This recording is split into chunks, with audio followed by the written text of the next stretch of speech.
Buenos días a todos, bienvenidos a un seminario nuevo de VISAVET. Son fechas malas, pero bueno, al final yo creo que tenemos un buen foro de discusión para esta ponencia que nos va a hacer nuestro amigo Cosi. Bienvenido otra vez a España, a la Complutense, al Centro VISAVET.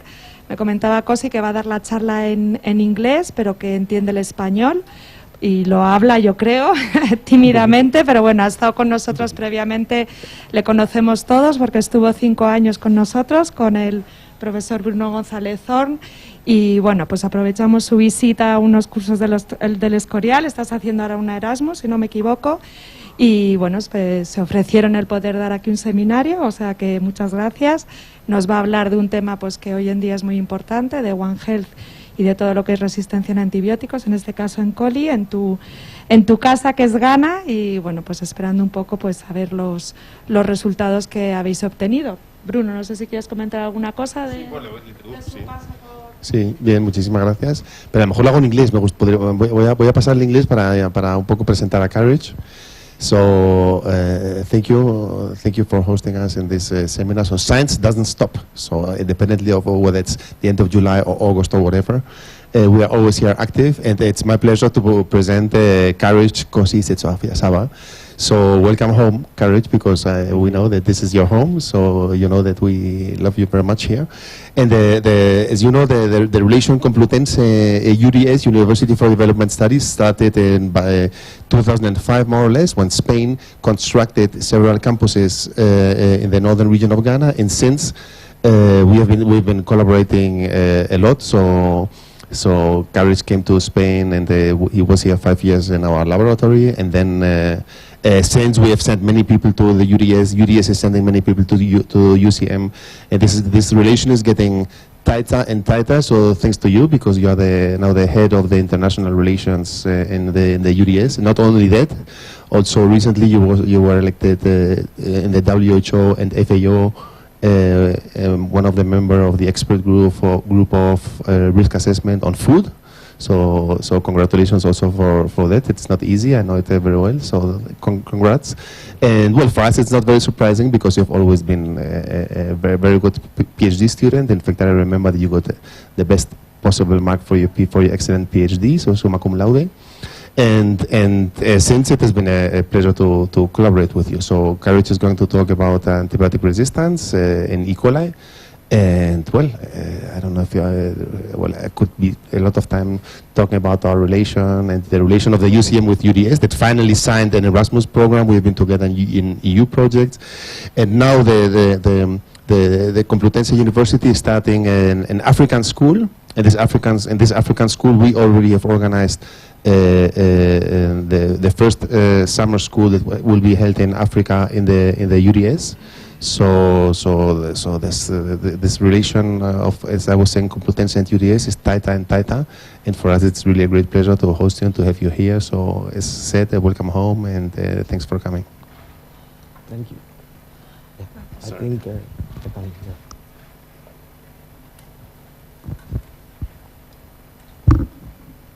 good morning and buenos dias to all of you. Once again, thank you very much for giving me the opportunity to present and discuss with you my work on antimicrobial resistance in Ghana. It's not easy to have people in a reference center like this, presenting their work. So I would like to thank you very much for this. I'm going to present on antimicrobial or antibiotic resistance patterns of Escherichia coli from food-producing animals in the northern region of Ghana. He has said a lot about me, so now I'm in the Faculty of Biosciences, Department of Microbiology of the University for Development Studies, and I'm also the Director of International Relations. So let's now go to my main talk. So this is the outline of the presentation. I'll introduce you. I'll give you the objective of the presentation, the materials and methods, the results, the conclusions, and recommendations. We know that food-producing animals have been implicated in the increase in antibiotic resistance in both animals and humans, and due to the misuse of antibiotic agents in animal production. This has been published by a lot of people and verified. Most African countries have inadequate data on antibiotic usage in animal production, and the porous borders of African countries makes it very difficult to monitor the usage and quantity of antibiotics that enter their countries. The quantification of resistance to antibiotics may be a major motivation factor towards antibiotic stewardship programs and efforts by key players to reduce the menace. In the US, for instance, where there is strict regulations on the use of antibiotics, medically important antibiotics accounted for 62% of all antibiotics sold for use in food production animals in 2015. And also, it has been documented that 70% of all medically important antibiotics in the United States are sold for animal use, which is also having a toll on the antimicrobial resistant menace. And also, this Van et al.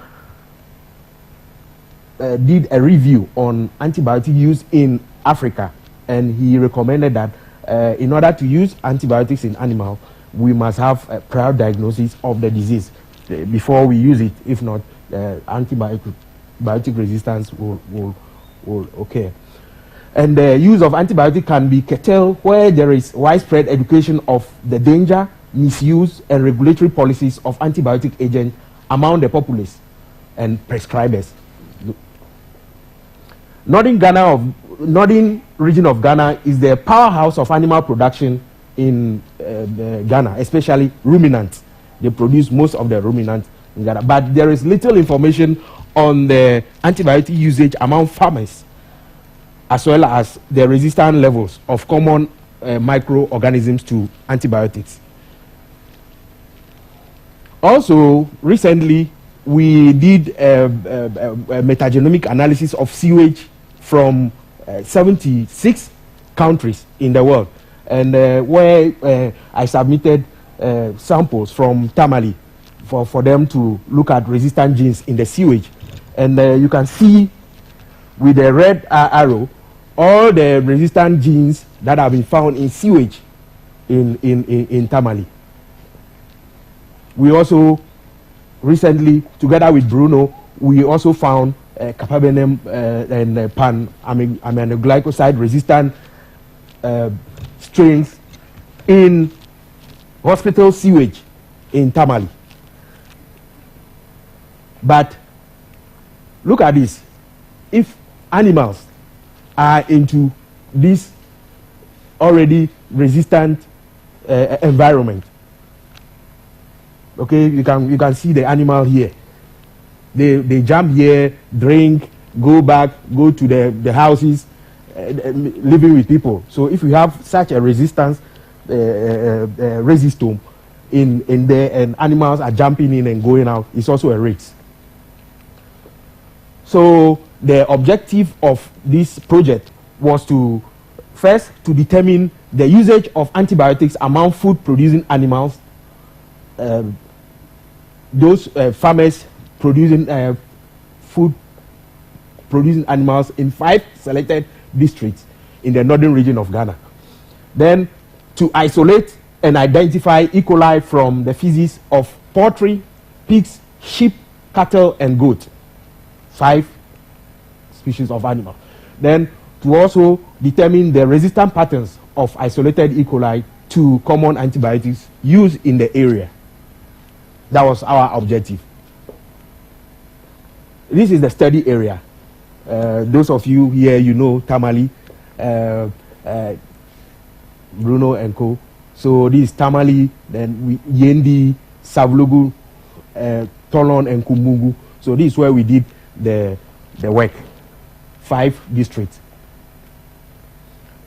semi-structured questionnaires were used to collect face-to-face data, information from farmers on the quantitative and qualitative use of antibiotics. Well, we got their names, gender, religion, education level. Mind you, we said in the earlier slides that education is very good for when they are educated, they are able to pick the concept early. So we also included types of antibiotics used by farmers on their farm, types of animal reared, the reasons for choice of antibiotics on their farm, sources of antibiotics, and a whole lot. So we asked them on. So in all, we interviewed 600 farmers, 120 from each district, about the antibiotic use on their animals. Yeah, so we went there. Some of them, we even asked them to show us the bottles that they have used, the bottles that they are using, and the ones they have used, emptied, and they have kept it there, so that we'll be able to relate. Also, we determined the resistant patterns of isolated E. coli to common antibiotics by taking fecal samples from animals from where we interviewed, those districts we interviewed, so that we'll be able to relate it with the questionnaire. We use Chromega E. coli agar to identify, to isolate the E. coli, and use other biochemical tests to confirm the isolate. Before we employed the Dick's diffusion method with the UCAS guidelines and breakpoints for the antibiotic accessibility test. In all, we use 5 antibiotics: okay, ceftazidime, ciprofloxacin, gentamicin, tetracycline, doxycycline. And we classified multiple resistant strains as those that are resistant to more than 3 classes of antibiotics. The results. Averagely, 55% of the farmers had no formal education. Formal education is beginning from class 1, class 2. None of these 55% of them have ever been to school. So this also will help us when we want to do a stewardship program. So this is the respondent knowledge of antibiotics. Averagely, 65% of them are aware of antibiotics. What we, is very difficult for them to get antibiotics. So we show them the penicillin, which everybody knows. They say, "Oh yes, this is, I know it. If you take it, it works." So that is how we determine their knowledge of antibiotics. 35% were not able to identify it. Then types of antibiotics used by farmers. When we interviewed them, look at their containers, and we found out that most of them were using ampicillin, tetracycline, penicillin. Okay, as you can see there. And you see the results later, how it goes with the isolated E. coli. Then we asked them, if at what point do you give antibiotics to your animals? They said, most of them said when they are sick. Immediately they detect that they are sick, they give to them. Some say they give them every month, others every week, others every 3 months, and some do not use at all. But you see that most of them give antibiotics when the animal is sick, which is good. But well, it depends on whether they have diagnosed the disease very well. Then this is the purpose for which farmers use antibiotics. We asked them, and it is coming from even the previous slide. Most of them said they gave antibiotics when the animals are diseased, and only few use it for growth promotion.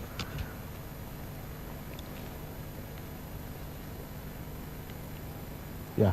So prescription of antibiotics to farmers. We ask them, who prescribe antibiotics to you to be used? Well, most of them said veterinary officers. But for all you know, those veterinary officers will just prescribe for the first time. Then for the subsequent ones, they will go and buy it themselves. But they said veterinary officers. Then we also have self-prescription, which is most of them prescribe it on their own and just go to the store and buy it and come and give to the animals. Some also, they get it from friends who recommend to them.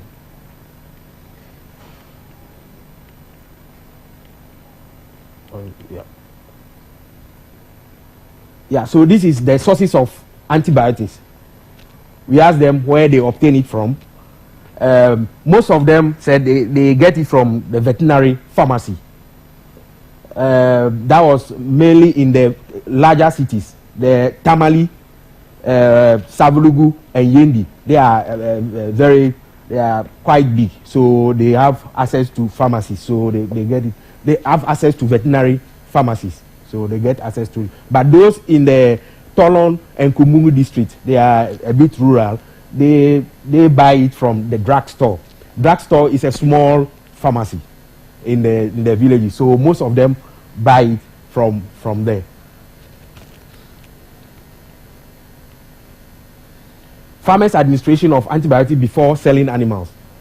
Well, most of them keep the animals for economic reasons.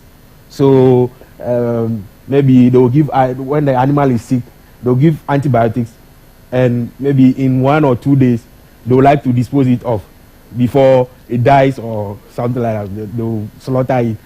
So we ask them, when you give antibiotics, do you wait for some time to before you sell? Well, some said, or majority of them said that when they administer antibiotics, they are able to wait for a week before they sell the animals. Some also, of course, administer antibiotics and sell it. You don't know whether the person is going to slaughter it and nobody monitors it.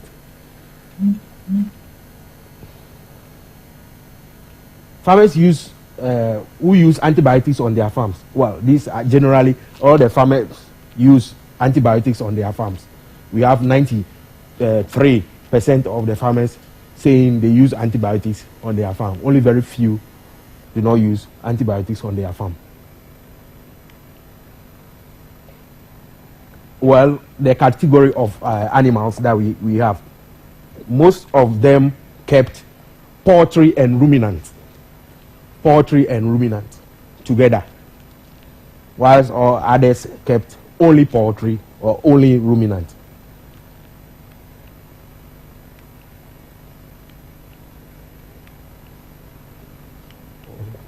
Yeah. So now that was about the survey.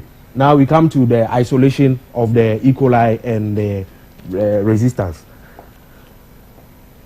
So these are the number of samples taken and the isolation rate of E. coli that we had from them, which is normal, because E. coli is a normal flora, unless maybe they give some antibiotics, and that will not be able to get it. So the isolation rate was very good. So we isolated a lot of them from it.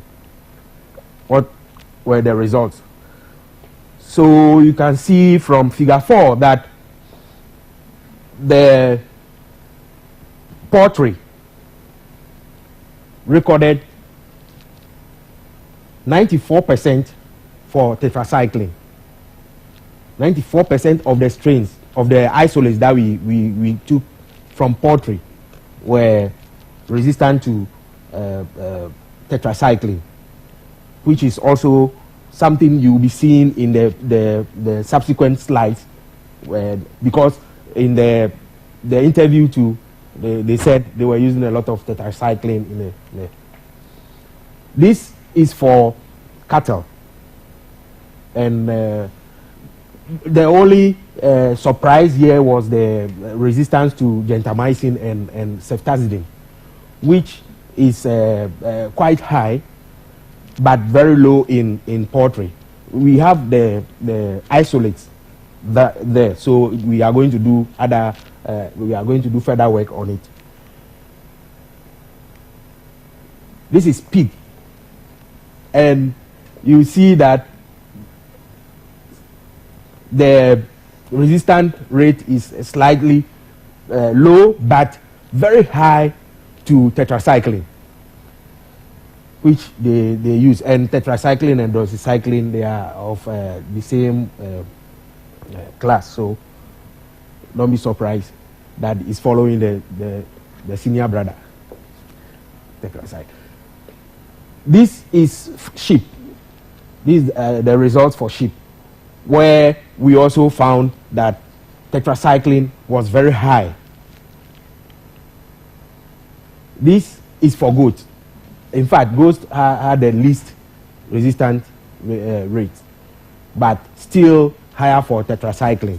So that even is telling you that the survey we did, where they said they use a lot of, they said, and we also saw on the bottles, containers that they were using, that they use a lot of tetracycline, and it's also showing in the results of the antibiogram.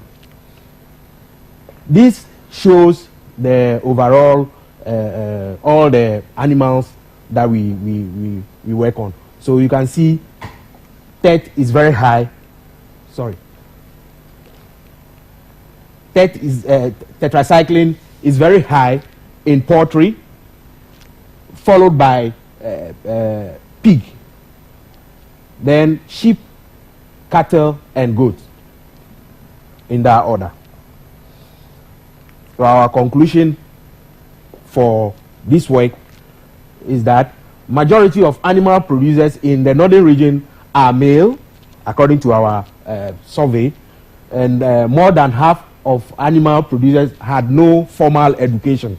So this is very good for those who will be doing education work or sensitization work there, so that they know how to structure the antibiotic stewardship program. The majority of farmers produce poultry and ruminants together. Knowledge about what antibiotics was very high. People knew what antibiotics was.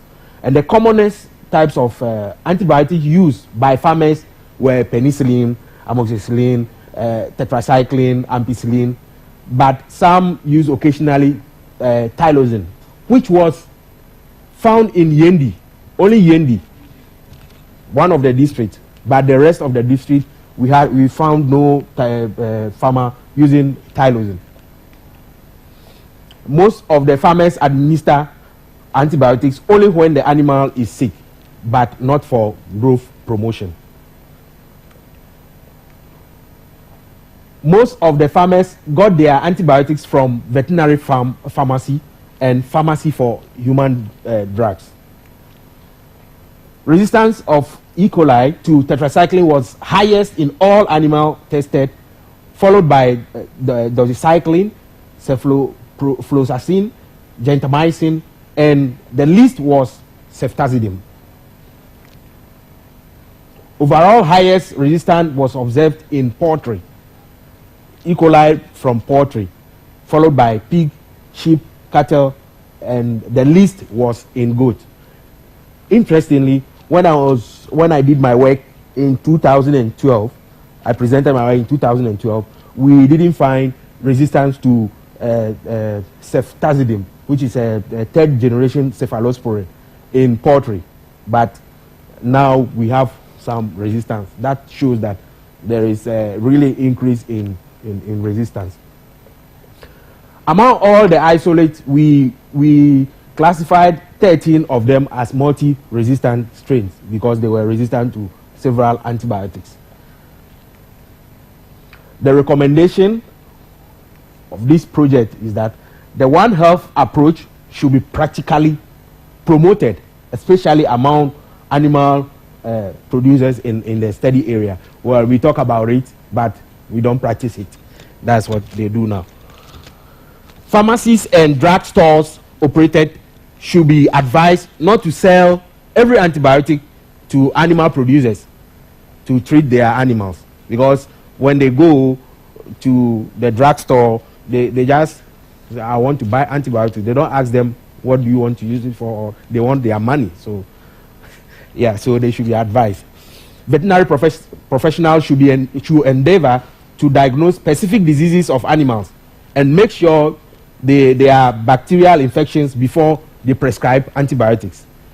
Some of them, they don't know whether it's bacterial infection, but they prescribe antibiotics outright.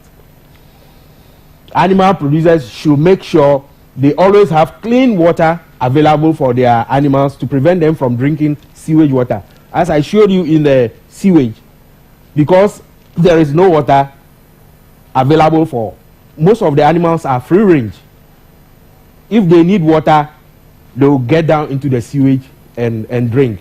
And by so doing, they can acquire resistant genes. There must be a strict enforcement of the national antibiotic resistant plan, which we already have. And there is the need to develop an antibiotic stewardship program to educate veterinary officers and farmers more on the implications of antibiotic resistance as a result of the indiscriminate use of antibiotics.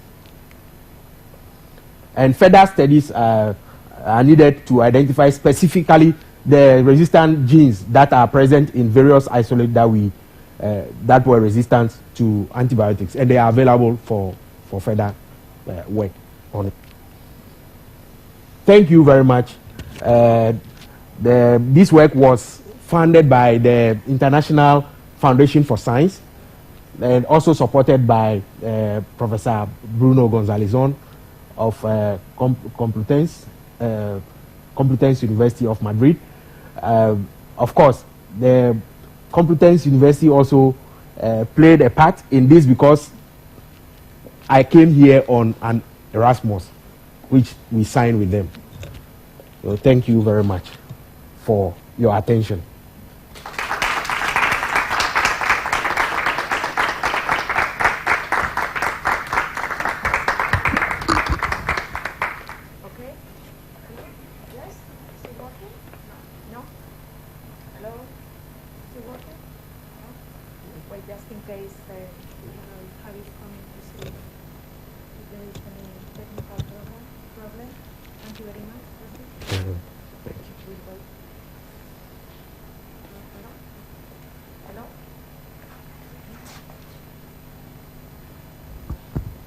Hello? Yes? Okay. Thank you very much, Cosi, for the interesting presentation. Now it's open for discussions, comments, questions. Do you have any question or comment? I'll have a comment regarding the... you were mentioning that more than 50% of the people do not have formal education. And I would like to know what are your plans for trying to improve this, because I think it has a direct repercussion on the use of antibiotics. So are you planning any type of training program or something? Or yeah, for me, I'm ready. It's only the funding. It's only that the funding is not available. But if I have funding, I'm very open, and I can sacrifice anything to teach them about antibiotic resistance. But there is the funding that is really the problem. And do you think they are willing to take these training programs? Yeah. Do they feel that it's really important to have this? Because maybe in some cases they don't feel it's important, you know, that they know everything they should, for example. Yeah, they feel it because, for instance, I've had contact with the Poultry Producers Association, and they were also talking about the fact that some of the antibiotics they use are not working again. So I told them anytime they have a group meeting or they have a congress, they should invite me to come and talk to them about antibiotics. Yeah, and they were very, very happy. But, well, they didn't get back to me. Yeah. But if we have funding to do that from our government or from any other organization, we can do it. Yeah. And another important thing that is everything related with the regulation of selling antibiotics. I think is really interesting, the table that you show about where they acquire the antibiotics. So what is the, anybody can buy an antibiotic, or what do you really need to be able to buy it? Is it kind of too open? Do you think it's too open? It should be more restricted? You know, we have a law on the use of antibiotics. But also ethically, we cannot be strict in some ways. For instance, those who are in the villages, they buy from the drugstore. They cannot buy from the pharmacy. So the drugstores are a small type of pharmacy where the people are not even pharmacists. So that when they are sick, they will buy drugs for at least first aid before they get to the hospital, the main hospital. Apart from that, there is law that says that you should not buy antibiotics without prescription. Yeah. So if for now we say we strictly enforce the law, that means some people may be affected, especially in the rural areas. Yeah. Okay. Thank you. Okay, question here. Thank you so much for your presentation.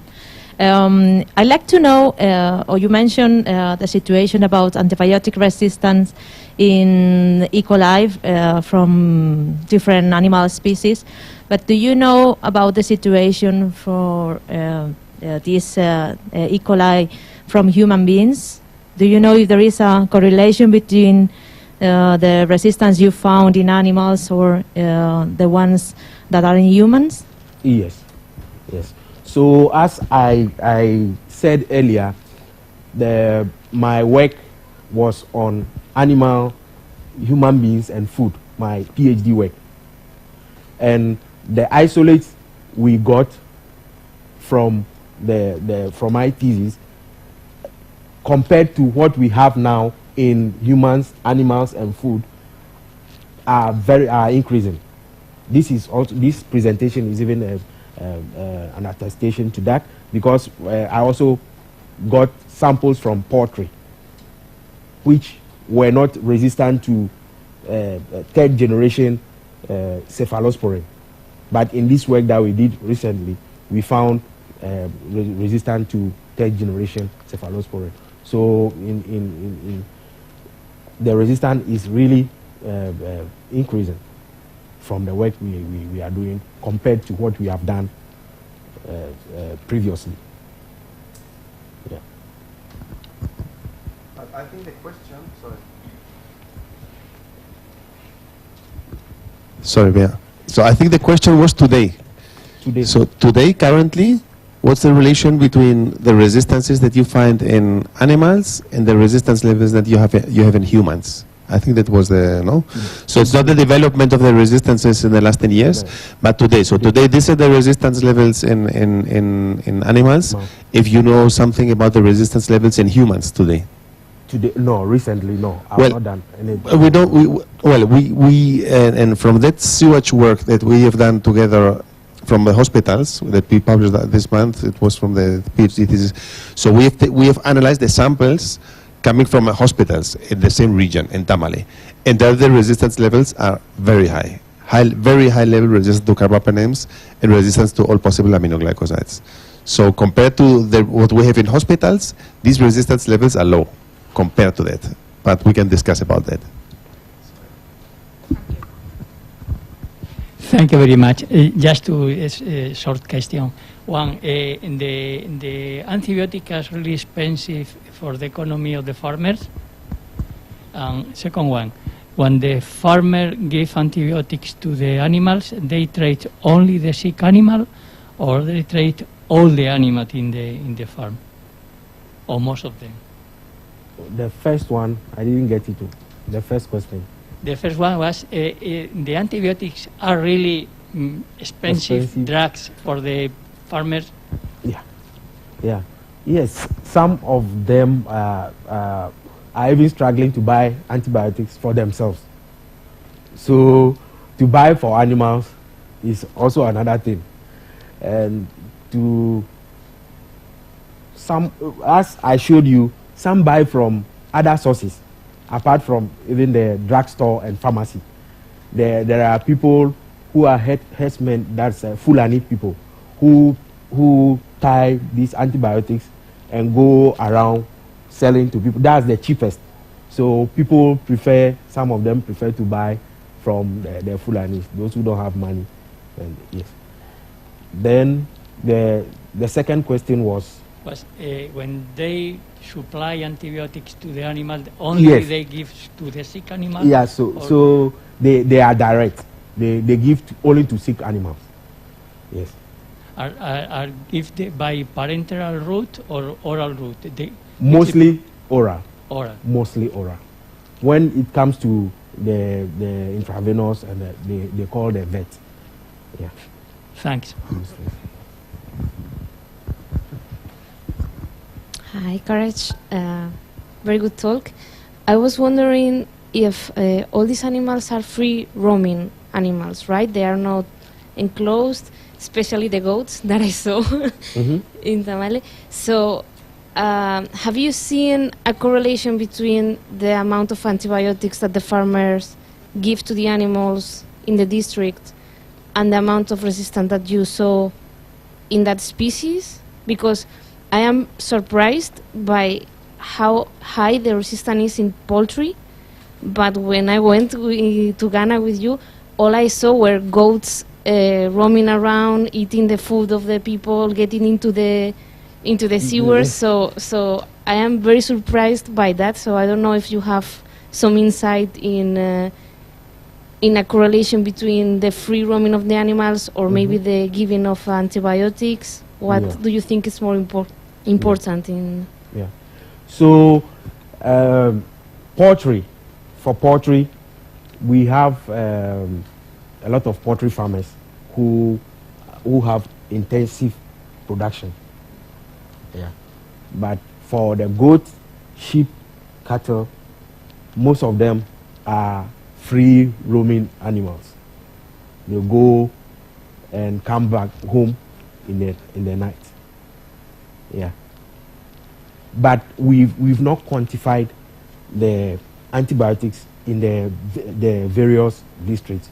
So we didn't do any correlation on the quantity of antibiotics they use there and the resistance we had in the E. coli.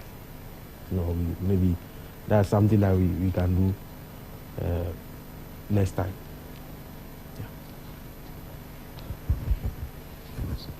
Thank you, Courage. Very nice talk. I was building a bit on Lucia's question. I was wondering how open are farmers to being taught and how microbiology might confront with their own beliefs. You know, I in my experience, in my small experience with you in Ghana, I realized how important for them is religion and even things like voodoo and this stuff. So maybe they won't be open to believing in bacteria and things like that. Do you think they're going to be taking your advice? Will that be easily soaked up by them? Yeah, so what we have begun, even from the basic level, is to teach them to be aware of microbes. So when we are doing such sensitization workshops, the first thing that we will do is to culture microbes for them to even look at it. With that, they will be able to appreciate that these are really the animals, small animals, killing their big animals. So with that, I don't think any reasonable human being will see physically what is happening, or practically what is happening to his animals, and say he will not go according to norms. Yeah, so what we are going to do is to practically show them the resistance. We are not just going to tell them, oh, there is resistance, without telling them. It's just like most of the diseases in Africa, or most of the diseases in the world, even COVID. Some of them still believe that it doesn't exist because they've not seen it. Yeah, but luckily for us, we can isolate for E. coli and other stuff for them to see. So if we do it practically like that, I think they should be able to understand and go according to the rules and regulations. Yeah. Okay, thanks. Hi, Gareth. Thank you for the nice talk. Do you have the results according to the resistance levels regarding the district? Because we have seen that in the rural areas the usage is higher than in the others. So you have seen that if there is a correlation between the district, the usage of antibiotics, and the level of resistance. Yes. So Tamale, Yendi, and Savulugu, they are bigger cities. Tolon and Kumungu, they are smaller cities. And you can see that in Tamale, the bigger city, or the biggest of all, there is higher resistance there as compared to the small city, that is Kumbungu and Tolon. Even though in Tolor they are using more antibiotics. Because according to the distribution of the usage of antibiotics, in Tamale, most of the farmers, for example, they use only when they are sick, but in case of Tolon, they are using, I think like once a month, or yeah. So maybe it's more related to the level of population more than the usage of antibiotics in the rural areas. Sorry, let's be practical somewhere.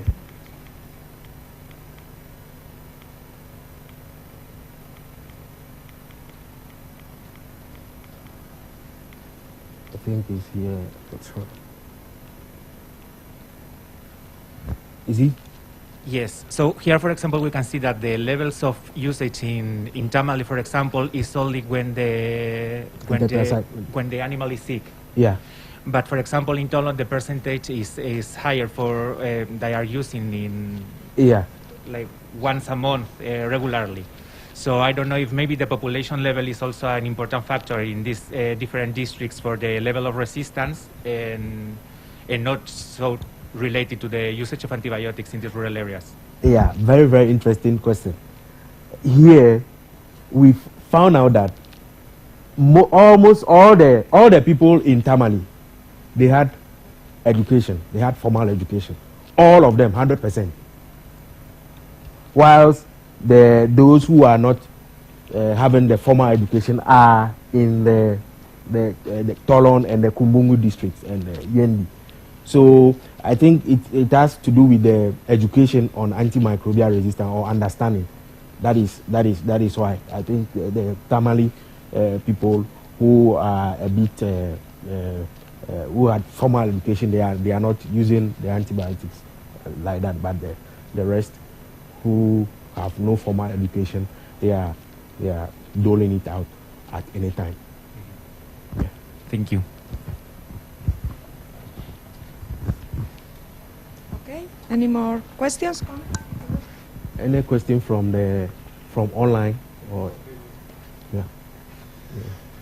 So, well, congratulations. I think it's not easy to perform this kind of work. So because you're in a rural area of northern Ghana and you have to visit all these farms and then take all the isolates and then, so it's not easy. So you may say, okay, you may do some sequencing and some whatever and so on, but in general, it's not easy to do it. I think you will really need this kind of work. So really congratulations, because you have to put yourself into the region, into the circumstances and so on. We can discuss a lot about this. Well, I have like 2 questions, but then later we can discuss over a coffee or something. So growth promotion is also forbidden? Or it's not forbidden? What about the growth promotion? Use of antibiotics is growth promotion in the National Action Plan. Do you know it? Oh yes, it's there. It's forbidden? It's forbidden. It's forbidden? Yes, it's forbidden. Okay. It's forbidden. Okay, so the idea is that you have a National Action Plan, but it's not implemented, right? Or it's not implementable? It's implementable, but we are implementing them bit by bit, but there's lack of funding at some point. The government is not giving a lot of fund for it to be implemented. But we have the plan, just like any other country. You have good laws, you have this, but the funding is not there to. Yes, so we know that in when the WHO invited or suggested in 2014 all the countries to have a national action plan against antibiotic resistance, some countries have one and implemented it, and some others have written on paper. So you have physically a national action plan, but then the implementation is more difficult. Yeah. So no, just the last question and regarding this exact work. When you say use, have you also recorded how much and how long it was used? Because and as the education of the farmers is very low, I was wondering how long they were using each antibiotic, if they were using the right doses in the right time. So they see a sick animal, so if without any education, I assume that they would not give the right doses and not the right time, which would accelerate even the antibiotic resistance. So how do they use the antibiotics when they say you use it, or when you write it's used in growth promotion or in treatment? Is it just the feeling, or they look at the animal and it's so how is, because that's very important, because that really correlates with the amount of antibiotics each time.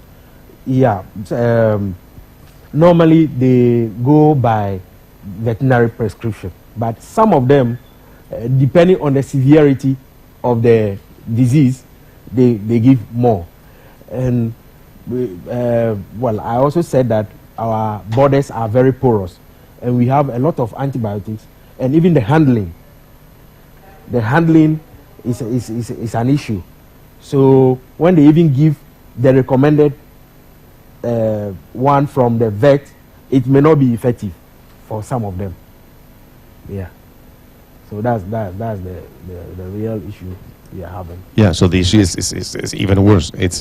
They probably don't use exactly the quantity of antibiotic that they should use, and even if they try to, the quality of the antibiotic powder is probably so low that they are probably under dosing. So which is even worse. Yeah. So we have to have a look to the third generation cephalosporin resistance, because this is really affecting humans. Third generation cephalosporins is really something in this One Health context.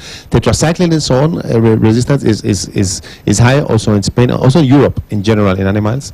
But it's true that it's not the last resort antibiotic in humans, but third generation cephalosporin is. So I think that we have to have a look at what genes are there, what plasmids are there, if they are transferable and so on, and maybe, as was said before, to have a look at the resistance levels today, at the plasmids today, to classify the E. coli, maybe to take samples from the farmers to see if there's a flow. So there are many things to do. But in general, I wanted to thank you for your work, and also to thank you for the nice talk. And as said, this is your home, so you can come whenever you wish. And thank you. Thanks again for the nice work that you are doing there, which is really very important. Thank you. Thank you.